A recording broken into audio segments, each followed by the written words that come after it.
அனைத்து உலக அன்பர்களுக்கும் அடியேனின் ஆங்கில புத்தாண்டு நல்வாழ்த்துக்கள். அனைவருக்கும் வணக்கம்.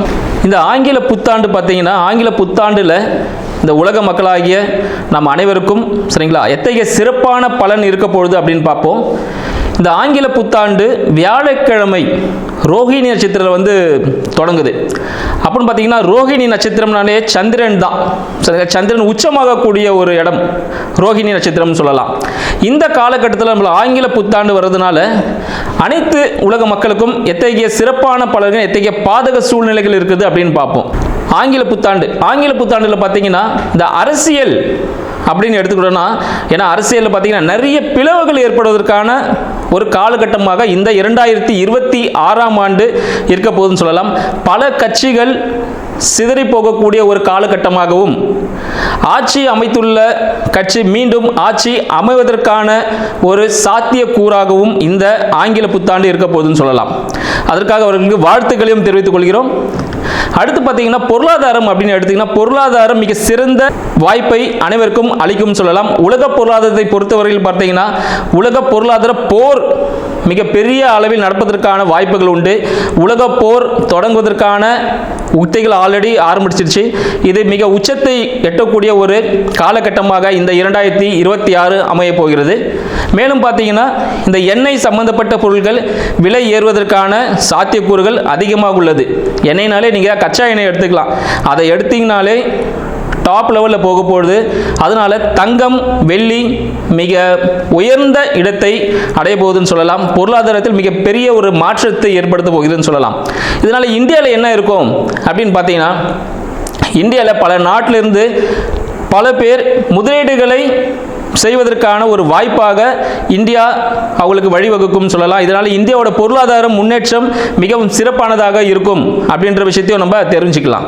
பொருளாதார ஈர்ப்புக்காக பல்வேறு சலுகைகளை அரசாங்கமும் தனியார் நிறுவனங்களும் வழங்குவதற்கான வாய்ப்புகள் அதிகமாக இருக்குன்னு சொல்லலாம். இது மட்டும் இல்லாமல் பார்த்தீங்கன்னா, வான்வழி தாக்குதல்கள் அதிகரிக்கும்.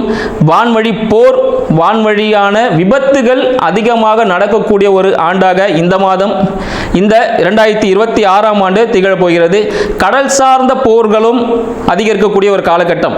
இந்த காலகட்டத்தில் பார்த்தீங்கன்னா, இந்த ஒரு வருட காலத்தில் நிறைய ரயில் சம்பந்தப்பட்ட விபத்துகள், கனரக வாகனங்கள், மலை பிரதேசங்களில் பார்த்தீங்கன்னா இந்த பாறையில் உருண்டு விழும் பாருங்க. ஸோ அது மாதிரியான விபத்துகள் நிறைய ஏற்படுத்தும் வாய்ப்புகள் உண்டு. அழிவுகள் கொஞ்சம் கண்டிப்பாக இருக்குன்னு சொல்லலாம். அடுத்து பார்த்தீங்கன்னா, இந்த கடல் வழி சொல்லியிருந்தேன். கடல் வழியிலையும் போர்கள் நடப்பதற்கான வாய்ப்புகள் உண்டு. கடல் சார்ந்த உணவுகள் மூலமாக புதிய நோய்கள் ஏற்படுவதற்கான ஒரு காலகட்டமாக இருக்குது. மறைமுகமான நோய்கள் உருவாவதற்கான ஒரு காலகட்டம் சொல்லலாம். அடுத்து பார்த்தீங்கன்னா, விவசாயம் எடுத்துக்கினா, பொருளாதாரத்தில் விவசாயம் மிக சிறப்பான ஒரு விளைச்சலை தரக்கூடிய ஒரு ஆண்டாக இந்த மாதம் விளங்க போகிறது. இந்த ஆண்டு முழுவதுமே பார்த்தீங்கன்னா விவசாயம் நல்லபடியாக இருக்கும். வெயில் மிகவும் சுட்டரிக்கக்கூடிய ஒரு இடமாக இந்தியா இருக்கும். சரிங்களா? இந்தியாவில் பார்த்தீங்கன்னா வெயில் ரொம்ப அதிகமான ஒரு தாக்கத்தை ஏற்படுத்தும்னு சொல்லலாம். மழையின் அளவு சற்று குறைவாக இருக்கும். இதனால் வெயில் காலங்களில் பல்வேறு நோய் உபாதைகளுக்குரிய மக்கள் ஆட்படுவார்கள் அப்படின்ற விஷயத்தையும் சொல்லலாம். பல்வேறு நிதி நிறுவனங்கள் லாபம் அளிக்கக்கூடிய வகையில் பல்வேறு சலுகைகளை அளிக்கும். இதனால் நம்பி யாரும் ஏமாற வேண்டாம். அந்த சலுகைகள் நம்பி நீங்கள் சேரும் பொழுது கண்டிப்பாக மோசடிகள் நடைபெறுவதற்கான வாய்ப்புகள் உண்டு. வங்கி மோசடி நடைபெறுவதற்கான வாய்ப்புகள் உண்டு. மேலும் வங்கி மற்றும் ரியல் எஸ்டேட் துறை, சரிங்களா, ரியல் எஸ்டேட் துறையிலும் பார்த்தீங்கன்னா ஒரு சில வீழ்ச்சிகள் ஏற்படும் அப்படின்னு சொல்லலாம்.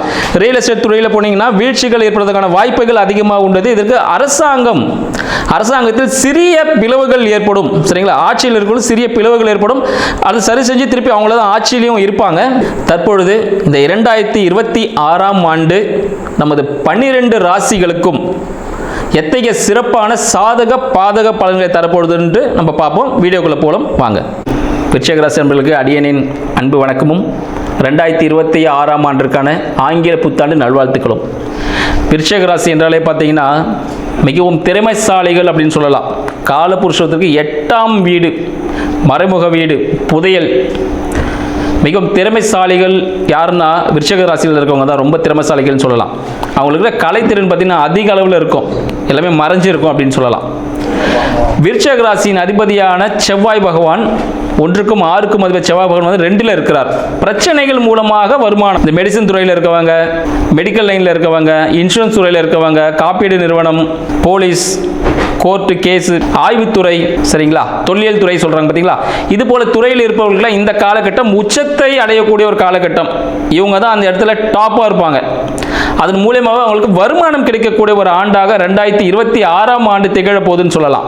ஏன்னா அதே இவங்க தொழிலாகவும் செய்வாங்க. தொழில் அப்படிதான் அமையும். ஏன்னா 10ஆம் அதிபதி சூரிய பகவான் பார்த்தீங்கன்னா 2ல் இருக்கிறார். ஸோ தொழிலின் மூலம் ஒரு வருமானம் கிடைக்கணும், குடும்ப தொழில் ஒன்று ஆரம்பிக்கணும் ஒரு விஷயம் இருக்கு. 2026ல் குடும்பம் சார்ந்த ஒரு தொழில் அமையும், சுய தொழில் அமைவதற்கான வாய்ப்புகள் விருச்சிக ராசி நண்பர்களுக்கு இருக்குன்னு சொல்லலாம். மேலும் 2க்கும் 5க்கும் அதிபதி குரு பகவான் 8ல் இருக்கிறார். ஆண்டின் தொடக்கத்தில் 8ல் இருக்கிறார். அப்போ 2, 5 அப்போ பார்த்தீங்கன்னா குடும்பத்தின் மூலமாக மன மகிழ்ச்சி, சரிங்களா, குலதெய்வ வழிபாடு இதெல்லாம் கொஞ்சம் தடைப்பட்டிருக்கும். சிறிய தடைகள் இருப்பதற்கான வாய்ப்புகள் உண்டு. குலதெய்வ வழிபாடு மேற்கொள்ளுங்கள். 2, 5, 8ல் இருக்கும்போது மறைமுக வருமானம் கிடைப்பதற்கான வாய்ப்பு உண்டு. இன்கேஸ் வீடு இல்லை வீடுனா வாடகை வரலாம், இல்லை வண்டி இருந்தால் நீங்கள் அதை ட்ராவல்ஸ் மாதிரி விட்டு அது மூலமாக லாபம் வரலாம்.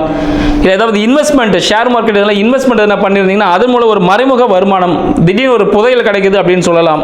இந்த காலத்தில் புதையெல்லாம் கிடைக்கிறதுல கிடைச்சாலும் அது கவர்மெண்ட்டை கொடுத்துருங்க, சரிங்களா. ஏன்னா விருச்சிக ராசிக்காரர்கள் ரொம்ப நேர்மையானவங்க. புதையலுக்கான முக்கியமான ஒரு ராசிக்காரர்கள் அவங்க தான். அதனால் அவங்க கவர்மெண்ட்டை கொடுத்துருவீங்க நல்லாவே தெரியும். திடீர்னு ஒரு ஜாக்பாட் கிடைக்கும், கம்பெனியில் ஒரு போனஸ் கிடைக்கிற வாய்ப்புகள் உண்டு, கம்பெனியில் ஒரு ப்ரமோஷன் கிடைக்கிற வாய்ப்புகள் இந்த ஆண்டு 2026ஆம் ஆண்டு உங்களுக்கு சாதகமாக இருக்குது அப்படின்னு சொல்லலாம். இதில் 3ஆம் அதிபதி 3க்கும் 4க்கும் அதிபதியான சனீஸ்வர பகவான் 5ல் இருக்கிறார். அப்போ உங்களோட புதிய முயற்சிகள், வீடு வண்டி சார்ந்த விஷயங்கள் எல்லாமே உங்களுக்கு லாபகமாக அனுகூலமாக அமைவதற்கான வாய்ப்புகள் உண்டு. கண்டிப்பாக குழந்தை பேர் ஏற்படுவதற்கான வாய்ப்புகள் உண்டு. ஆண் குழந்தை பிறப்பதற்கான வாய்ப்புகள் அதிகம் இந்த காலகட்டத்தில்.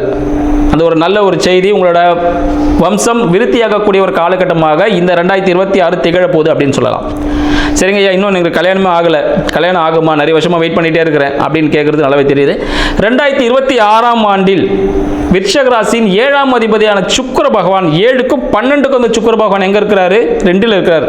அப்போ உங்களுக்கு தேவையான இணை வாழ்க்கை துணை எங்கே இருப்பாங்க பார்த்தீங்கன்னா, உங்கள் ஃபேமிலிக்குள்ளேயே தேடக்கூடாது. உங்கள் ஃபேமிலி விட்டு வெளியில் இருக்க ஒரு ஃபேமிலியில் இருந்தால் கிடைக்கும். வெளியூர், வெளிநாடு, வெளி மாநிலம், இது மாதிரி அட்ரஸ் வேற்று மதம், வேற்று ஜாதியாக இருக்கிறதுக்கான வாய்ப்புகளும் உண்டு.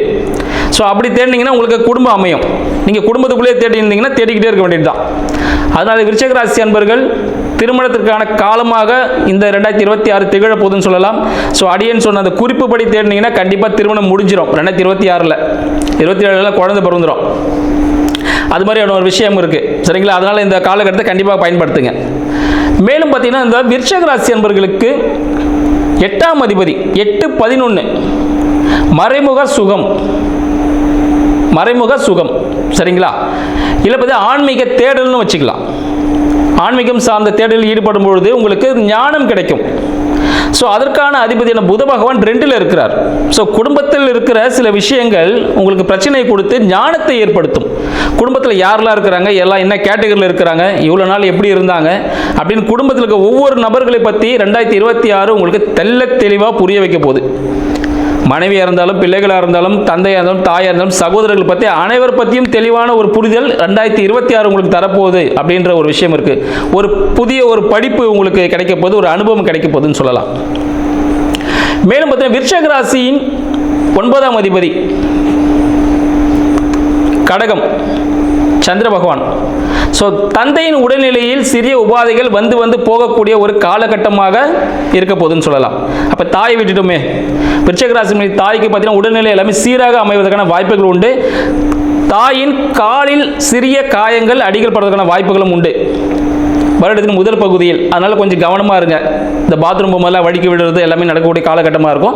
கொஞ்சம் ஜாக்கிரதையாக போயிட்டு ஜாக்கிரதையாக ஹேண்டில் பண்ணிக்கோங்க. யாராவது கூட ஒரு பெரியவங்களை கூட்டு போகிறது, சின்ன பசங்களை யாரும் கூட்டு போனீங்கன்னா மிக நல்லது. மேலும் 11ஆம் அதிபதியும் அவர் தான். 8க்கும் 11ஆம் அதிபதியும் பார்த்தீங்கன்னா புத பகவான் தான். அதனால மறைமுக லாபங்கள், மறைமுக லாபம் கிடைப்பதற்கான வாய்ப்புகள் உண்டு. மறைமுக திருமணம், சரிங்களா, மறைமுக திருமணம் கிடைக்கிற வாய்ப்புகளும் உண்டு. இல்லைன்னா நீங்கள் ஏதாவது மறைஞ்சி இருந்தீங்கன்னா உங்களுக்கு லாபம் இரட்டிப்பாகும். மறைஞ்சி இருக்குன்னா பார்த்தீங்கன்னா வெளியூர், வெளிநாடு போனீங்கன்னா உங்களுக்கு ப்ராஃபிட் அதிகமாக கிடைக்கும். ஒரு பிஸ்னஸ் மீட்டிங்காக வெளியூர், வெளிநாடு போவீங்க. புதிய நபர்களை, தெரியாத ஒரு நபர்களோட ஒரு பழக்கம் ஏற்படும். இதனால் உங்களுக்கு ப்ராஃபிட் கிடைக்கும். ஒரு மன மகிழ்ச்சியில் இருப்பீங்க. விருச்சிக ராசி அன்பர்கள் இந்த 2026. ஸோ விரயம் ஆல்ரெடி சொல்லியிருந்தேன் உங்களுக்கு 7-12 சொல்லியிருந்தேன். மேரேஜ் ஆனவங்க அவங்களோட வாழ்க்கை துணைக்கு தேவையான பொருட்களை வாங்கி கொடுப்பதன் மூலமாக வருமானத்தில் வாங்கி கொடுக்கறதால ஒரு ப்ராஃபிட்டாக இருக்கும், ஒரு இன்வெஸ்ட்மெண்ட்டாக இருக்கும், அவங்கள ஒரு மகிழ்ச்சி கடலில் ஆழ்த்துவதாகவும் இருக்கும். கல்யாணமே ஆகாதவங்க குடும்பத்திலேருந்து வெளியே இருக்கிற பெண்ணோ ஆணையோ பார்த்தீங்கன்னா திருமணம் நடைபெறும். அதனால் அவங்கள கூட்டிகிட்டு மேரேஜ் ஆகிருக்கவங்க ஃபேமிலி ட்ரிப்பு எங்கன்னா போயிட்டு வாங்க 2026.